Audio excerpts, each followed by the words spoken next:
to basketball player Enes Kanter, I want to say I support you and thanking up for fighting for this shit to make sense.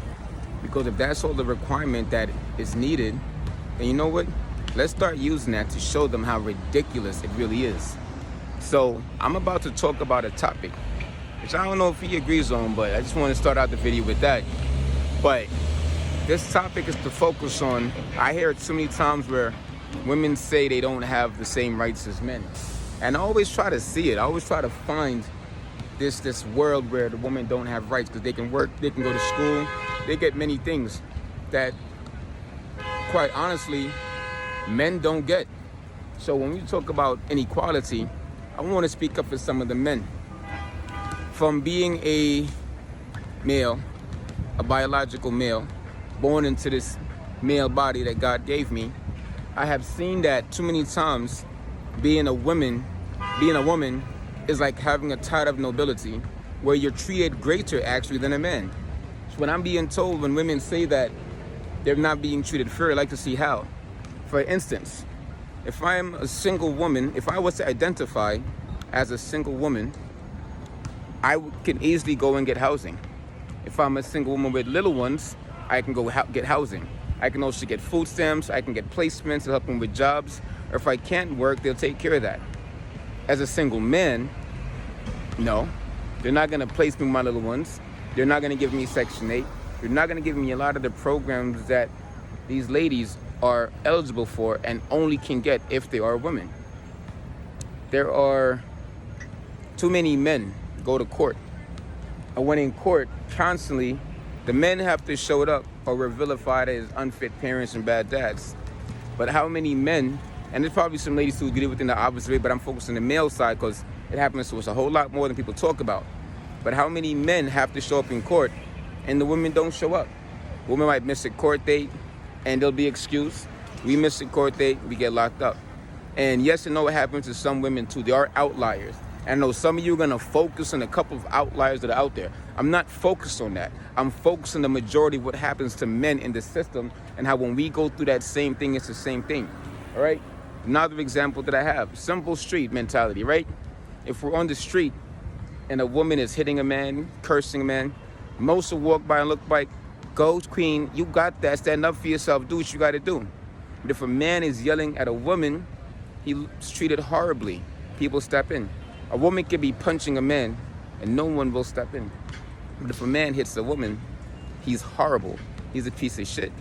See, too often when people say that there's inequality, I don't see it for the women. I see it for the men who are treated unfairly way too often. And I wish there'd be more recognition for the men who are dealing with these unjust circumstances all the time. And we don't cry about it because men kind of have a little bit more frame than flow than some of these, they would like us to believe, and we try to compose ourselves. But these are things that aren't talked about enough. And I'm thinking if just in the memory of an ideology of Enes, well, I can't remember his name last night. I think that, you know what? If I was to apply for housing and identify as a woman, see, they better not discriminate me and tell me I'm not a woman. Because if that's how I choose to identify, then according to their own laws and logic, once I choose to identify as a woman, then I have that right and you can't tell me nothing. So if I put in my paperwork that I am a single woman looking for housing, that I was in a domestic violence relationship because my ex used to hit me and I had to defend myself against her, right? But since now I'm a woman, I have the right to defend myself. Yes, go bitch, all the other shit.